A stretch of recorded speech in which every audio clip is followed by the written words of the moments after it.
Bienvenue dans le show du podcast Accès Succès, épisode 146. Aujourd'hui, employé dysfonctionnel, le critère invisible en entreprise, celui que tu veux regarder, que tu veux vérifier, puis qui va véritablement faire toute la différence dans la qualité de tes relations professionnelles, puis qui va t'aider à comprendre pourquoi certains employés, mais surtout qu'est-ce que tu devrais faire avec les employés qui sont dysfonctionnels. Donc, le vrai problème, celui que j'ai envie de te nommer aujourd'hui, c'est que la majorité des enjeux en entreprise ne sont pas des problèmes souvent de compétences techniques. Ça va être des problèmes reliés aux capacités émotionnelles des gens. Donc, juste avant que je rentre dans le vif du sujet, je me présente. Si tu me découvres pour la première fois, je m'appelle Karen Roy, je suis coach d'affaires. J'aide les entreprises à bâtir des équipes autonomes, à structurer la croissance et à les aider à sortir des opérations. Donc, si tu me découvres encore une fois, je t'invite à t'abonner à la chaîne, à partager peut-être un entrepreneur dans ton entourage qui pourrait bénéficier du contenu puis de la valeur que j'ai à vous apporter aujourd'hui. Donc, j'ai envie de te parler de capacités, les capacités humaines, les capacités émotionnelles. Et de plus en plus, on en parle, ça devient tendance. En fait, ça a toujours existé, c'est juste qu'on ne le met peut-être pas comme ça, puis on n'en parlait pas autant dans les milieux de travail et en entreprise. Donc, c'est ce que j'ai envie de te partager parce qu'en tant que leader, tu l'as sûrement déjà vécu, hein? La personne qui sait quoi faire, mais qui n'arrive pas à se gérer. Tu as l'impression qu'elle se désorganise, qu'elle perd ses moyens, elle va mal recevoir des fois la rétroaction, le feedback que tu vas lui donner. C'est une personne qui va peut-être se braquer, s'opposer, qui se victimise, hein, et donc la terre entière est sur ses épaules. Tout qui arrive à cette personne-là ou une personne qui est complètement fermée, bloquée ou qui explose à la moindre petite affaire. Bref, tout ça, ce sont des comportements émotionnels, de capacité émotionnelle des employés. Et ça, là, ce que ça fait, c'est que, excusez-moi, mon Dieu, excusez-moi, c'est que ce que ça va venir impacter, évidemment, le climat, la performance de l'équipe, puis ça fait qu'à un moment donné, tout le monde en paye le prix, et vous y compris. Donc, ce genre de situation-là, ça arrive dans tous les milieux, dans toutes les entreprises, et ce qu'on veut être capable de faire en tant qu'employeur, c'est d'être capable de détecter, est-ce que la personne avec que je viens d'embaucher a la capacité émotionnelle, en fonction du travail qui est attendu de cette personne-là, de bien s'entendre dans l'équipe, de bien jouer son rôle, et d'être un employé qui va bien se développer et tu vas avoir une entreprise qui est saine et harmonieuse. Donc, c'est ce que j'ai envie de te partager aujourd'hui. Personne n'est parfaitement mature émotionnellement. On va se dire tout de suite, les employés parfaits, même des leaders parfaits, ça n'existe pas. Mais on cherche un niveau fonctionnel, OK? On veut quelqu'un qui a une capacité émotionnelle fonctionnelle, que ça ne va pas toujours être de l'auto-sabotage ou que ça va faire en sorte que cette personne-là va être capable de collaborer, de décider et de recevoir du feedback et de gérer une certaine forme de pression sans toujours se sentir attaqué, par exemple. Et plus vous allez offrir des niveaux de responsabilité de gestion dans des postes de leadership de haut niveau, que ce soit des chefs d'équipe, des superviseurs, ça, là, c'est du non négociable. Avant de mettre une personne en responsabilité, vous devez vous assurer, mesurer, évaluer qu'elle a la capacité émotionnelle d'occuper ce type de poste-là parce que ça vient avec une pression supplémentaire. Donc, elle doit être capable de gérer ça. Donc, aujourd'hui, qu'est-ce que je veux voir avec toi? C'est quoi la capacité émotionnelle fonctionnelle au travail? Comment détecter une incapacité émotionnelle dans ton entreprise? Et enfin, comment développer la capacité émotionnelle au travail? Et là, on s'entend, vous ne pouvez pas prendre la responsabilité de tout le monde, mais vous pouvez y contribuer d'une certaine façon en mettant certaines choses en place et c'est ce que je vais te présenter vers la fin de cette vidéo-là. Alors, je t'invite à rester avec moi jusqu'à la fin. Donc, c'est quoi la capacité émotionnelle fonctionnelle au travail? Là, on n'est pas dans de la thérapie, on n'est pas dans de la spiritualité, on n'est pas dans être zen tout le temps. C'est pas de ça dont je te parle, OK? La capacité émotionnelle fonctionnelle, c'est être capable de reconnaître ses émotions sans les projeter tout le temps sur les autres. C'est un grand défi pour bien du monde, OK? Mais c'est ça un peu la réalité. D'être capable de gérer quand on vit une pression, quand on est sous stress, par exemple. On appelle ça de la régulation. Mais là, je vais le dire dans des mots plus faciles, d'être capable de se gérer. D'assumer sa part de responsabilité. Donc, pas passer son temps à blâmer les autres, à se justifier, à chercher des prétextes ou à se positionner en tant que victime. Recevoir de la rétroaction sans se défendre automatiquement. D'avoir une attitude défensive, ça veut dire qu'on n'a pas souvent les capacités émotionnelles, fonctionnelles de recevoir.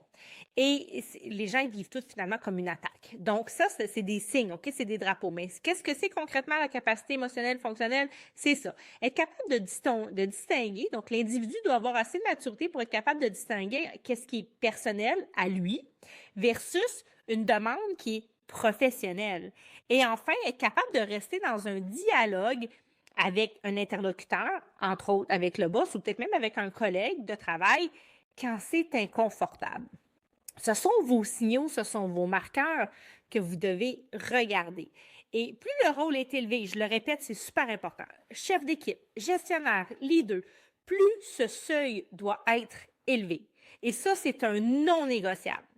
Parce que sinon, vous allez avoir la mauvaise personne au mauvais endroit. Et ce sont des aptitudes qui se développent, OK? On ne vient pas au monde avec toute cette sagesse et cette maturité-là. Il y en a qui ont plus de facilité que d'autres, mais encore une fois, c'est quelque chose qui se développe et qui s'apprend. Maintenant, une fois qu'on s'est dit ça, parce que là, vous avez déjà l'emploi, puis vous ne mettrez pas tout le monde dehors, puis je ne suis pas en train de dire ici qu'il faut mettre les gens dehors, hein, mais pas du tout.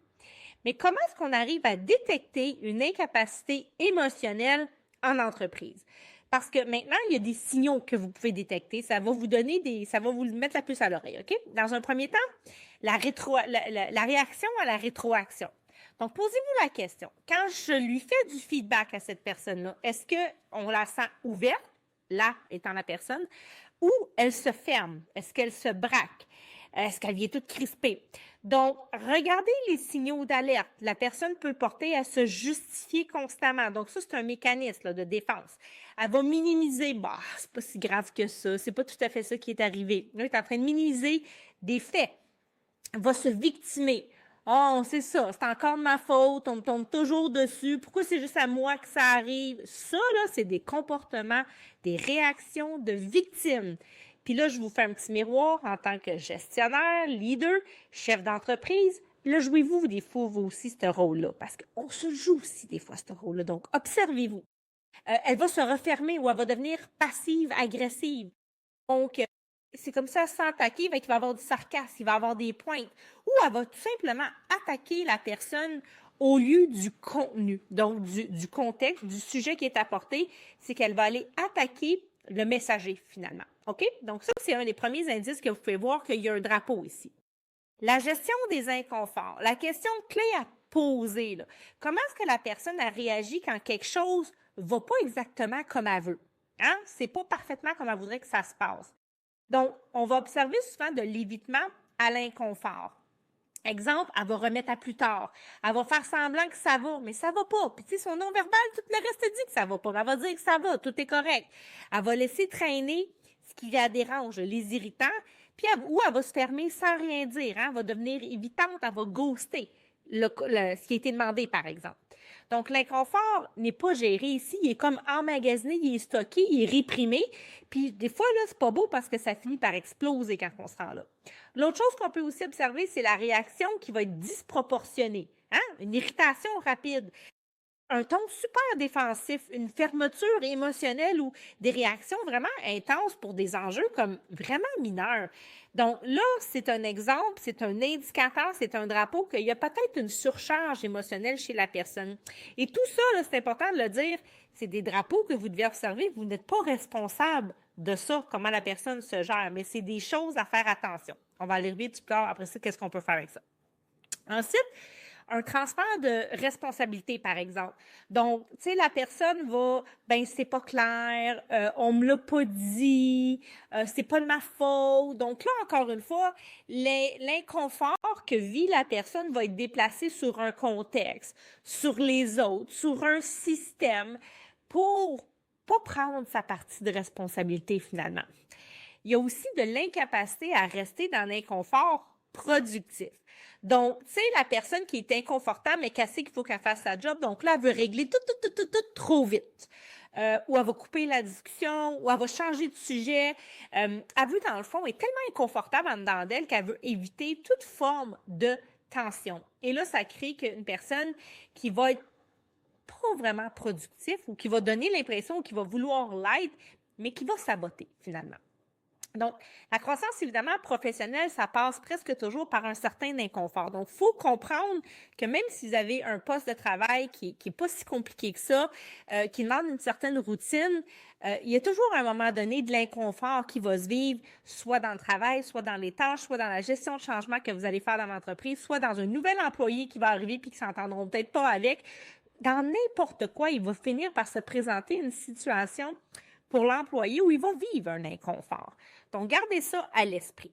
Une entreprise, c'est pas l'émotion le problème, OK? On a tous des humains, on a toutes des émotions, puis ça disparaîtra pas. Mais c'est l'incapacité que certains individus ont à rester fonctionnels quand il y a une surcharge émotionnelle déclenchée par peu importe le déclencheur. Parce qu'une personne à l'autre, c'est jamais le même déclencheur. Donc, un adulte qui est émotionnellement fonctionnel et capable de rester présent et dans l'inconfort. Maintenant, on va avoir aussi un autre drapeau à surveiller qui va être la posture de responsabilité. Donc, est-ce que cette personne-là, elle est responsable ou victime? Puis là, je m'excuse pour ce que je vais dire, là, mais on vit dans une société où il y en a une méchante gang de victimes, OK? Puis nous-mêmes, en tant que leaders, on a cette tendance-là aussi des fois à se victimer. Donc, il faut être vraiment attentif à ça parce que quand on est en victime ou qu'on est en sauveur, personne sort gagnant de ça et personne va développer un niveau d'autonomie, je le répète sans arrêt. Mais là, on est dans les capacités émotionnelles.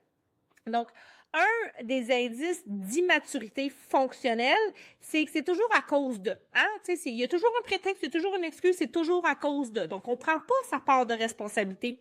C'est vrai, j'ai omis, j'y ai pas pensé, j'ai été distraite. Non, OK, je reconnais que j'ai oublié. Je suis en train de prendre ma part de responsabilité. C'est pas une bonne raison, c'est pas une excuse. J'assume que j'étais distraite, je l'ai oublié. Je suis pas en train de me victimer, mais c'est à cause de. Comprenez-vous la nuance? Si les autres faisaient leur part, donc là, on se déresponsabilise totalement. Tout ce qui vous arrive, c'est aucunement de votre faute, ou l'employé, et on met ça sur le dos des autres. Non. Puis, je peux pas rien faire de même dans ce contexte-là. Encore une fois, on pense que on est victime du contexte, de la situation, puis que si tout va mal, ben c'est juste à cause des autres et c'est pas à cause de nous. Donc, une personne qui n'a pas la capacité de prendre ses propres responsabilités puis de voir sa part de responsabilité, donc dans le lot, il n'est pas responsable de tout à 100%, mais on a tous une petite part collective qu'il faut prendre. Et l'autre chose, c'est la répétition des mêmes dynamiques. Donc, ça aussi, c'est un drapeau. Des fois, vous vous dites, je comprends pas pourquoi cet employé-là se retrouve tout le temps au cœur d'un conflit. Il y a toujours les mêmes genres de conflits qui reviennent, le même genre de réactions que vous allez observer, puis des mêmes patterns malgré que vous avez fait des rencontres, des discussions. Donc ça, c'est des dynamiques relationnelles qui se jouent dans la personne, mais qui se répètent dans votre entreprise. Et ça peut amener une forme de dysfonctionnement. Donc, on veut des employés émotionnellement fonctionnels. Donc, quand il n'y a aucune intégration, on n'est pas dans l'apprentissage, OK? On reste toujours dans une limite. Donc, la personne devient limitée. C'est pas qu'elle n'est pas bonne, c'est pas qu'elle n'est pas fine. Elle est limitée dans ses capacités émotionnelles, être capable d'interagir collectivement dans votre environnement de travail. Et ce que je viens de vous dire aujourd'hui, ce sont des éléments important à prendre en considération. Et d'ailleurs, le dernier point que je vais vous présenter qui est super important, c'est comment est-ce que vous pouvez aider une équipe à maturer, à développer une capacité émotionnelle au travail. Et là, je veux juste clarifier une chose super importante ici, OK? Vous n'êtes pas le thérapeute d'une équipe. Hein? Vous êtes un leader, vous êtes un gestionnaire, vous avez une business à runner, puis vous ne pouvez pas faire le travail émotionnel à la place de l'autre personne. Par contre, vous pouvez créer, mettre en place un cadre, un environnement, un milieu qui va permettre le développement et la maturité professionnelle de votre équipe. Et ça, c'est votre responsabilité de le faire dans votre carré de sable. Donc, comment est-ce qu'on fait ça concrètement? Puis, c'est pas sorcier, mais même si c'est pas sorcier, bien souvent, ce n'est pas toujours fait. Donc, on clarifie les attentes émotionnelles. Donc, oui, ça se fait. Donc, ici, on parle des problèmes. On les évite pas. Donc, on dit clairement, S'il y a un problème, on le nomme, on va dire comment on veut que ce soit nommé, de façon responsable, de façon respectueuse, et on n'évite pas les problématiques parce qu'on veut travailler sur des solutions. La rétroaction, ça fait partie du rôle de leader. Donc, je vais te donner du feedback et je m'attends à ce que tu le reçoives avec objectivité et que tu le vois comme une opportunité de te développer. Et la responsabilité individuelle, par exemple, est non négociable. Autrement dit, chacun prend sa part de responsabilité collective et il n'y en a pas un qui est meilleur qu'un autre. Tout le monde doit faire ce bout de chemin-là ensemble. Et ça, c'est créer une dynamique et une équipe. Donc, ce n'est pas une opinion, c'est une culture que vous devez bâtir. Maintenant, l'autre chose que vous pouvez faire, c'est de nommer les comportements et non les intentions. Au lieu puis c'est là où on n'est pas habitué de faire ça. En fait, le comportement, c'est quelque chose qu'on va être capable d'observer concrètement. Donc, l'intention, on est un petit peu plus dans le flou, dans l'ambiguïté. Des fois, il faut deviner. Et, par exemple, on ne dirait pas quelque chose comme « t'es trop émotif », c'est immature. On va plutôt aller dire quand tu réagis comme ça, donc là, on fait appel à un comportement qu'on a observé, ça freine, je trouve, notre discussion. Donc, je te nomme ce que j'observe quand tu réagis, donc la réaction qui vient de se passer. Moi, je sens que ça freine la conversation. On est en train de nommer les vraies choses. Quand tu te fermes, et là, ça peut, donc là, c'est flou encore. Quand tu te fermes, quand tu croises les bras, quand tu parles pas, tu sais, on peut pas avancer. Tout arrête. Donc, on reste factuel, c'est observable et on reste aussi professionnel quand on se comporte comme ça. Donc, évidemment, vous devez vous-même, en tant que leader, avoir cette capacité émotionnelle-là pour arriver à faire ça. Sinon, vous allez être incapable de le faire. Donc, si c'est quelque chose que vous sentez que vous n'avez pas et que dans les drapeaux que j'ai nommés tantôt, vous êtes un petit peu reconnu là-dedans, je pense qu'un appel s'impose. Vous avez besoin d'aller travailler cet aspect-là. Donc, je le nomme parce que c'est important, ça va être dans le chemin tantôt de votre succès. Maintenant, l'autre chose que vous pouvez faire concrètement, donner des outils simples. Arrêtez de vous casser les cheveux en quatre, là. Les gens veulent du simple, du facile, du concret. Donc, apprenez à cadrer des conversations. Encadrez vos gestionnaires à être capables de le faire. Des méthodes sur le feedback. Comment donner une bonne rétroaction. Il y a plein de formations disponibles. Vous pouvez me solliciter si vous voulez des formations en entreprise. Vous pouvez en trouver probablement sur YouTube. Bref, des méthodes de feedback. Des espaces sécurisés, mais responsables. Et enfin, du coaching qui peut être ciblé, ça peut être à vous de le faire, mais d'offrir le support puis l'encadrement dont l'équipe a besoin. Et selon le niveau, évidemment, le statut, le titre de l'employé dans l'entreprise. Mais ce sont des choses que vous pouvez concrètement faire qui est à votre niveau, qui est de votre responsabilité professionnelle. Maintenant, la partie qui concerne la personne, l'individu, c'est à elle de prendre soin d'elle. C'est à elle de s'occuper de ses problèmes. Puis, c'est pas tout le monde qui est prêt à les voir, c'est pas tout le monde qui est prêt à les assumer. Puis, rendu là, à quelque part, c'est à vous de prendre des décisions si vous voulez aller plus loin ou pas, OK? Puis d'ailleurs, je te fais un petit bonus aujourd'hui avec ça. Si la capacité n'est pas là, au bout de tout ça, on fait quoi, OK? Donc, il faut comprendre que certaines personnes vont évoluer et veulent évoluer et que d'autres, non, malheureusement. Et c'est plate à dire, mais c'est quand même une réalité. Donc, il y a une question ultra sensible qu'il faut se dire, qu'il faut se nommer. Donc, est-ce que je dois penser au congédiement si je vois que la personne n'a pas les capacités émotionnelles? Tu sais, des fois, la réponse, c'est non. Puis des fois, la réponse, malheureusement, ça peut être oui, ça peut être... Des fois, on n'a pas le choix, c'est peut-être juste la seule option. C'est pas qu'on veut ça, mais cette personne-là, elle n'est pas fonctionnelle. Donc, c'est pas juste être fonctionnel dans des tâches, ça fait partie de l'ensemble du profil du poste que vous voulez combler. Donc, si ça, c'est pas là et ça devient extrêmement problématique, ça amène des problèmes de comportement importants, ça peut être une raison éventuellement de congédier. Et là, faites pas ça de façon...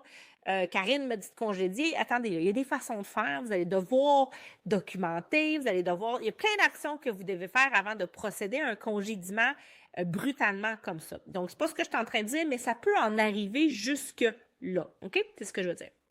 Donc, Comment est-ce qu'on peut se baser pour s'aider à prendre une décision si on devrait s'orienter vers ça? Parce que c'est toujours comment je vais ramener les attentes aussi que cette personne-là au niveau de ses comportements.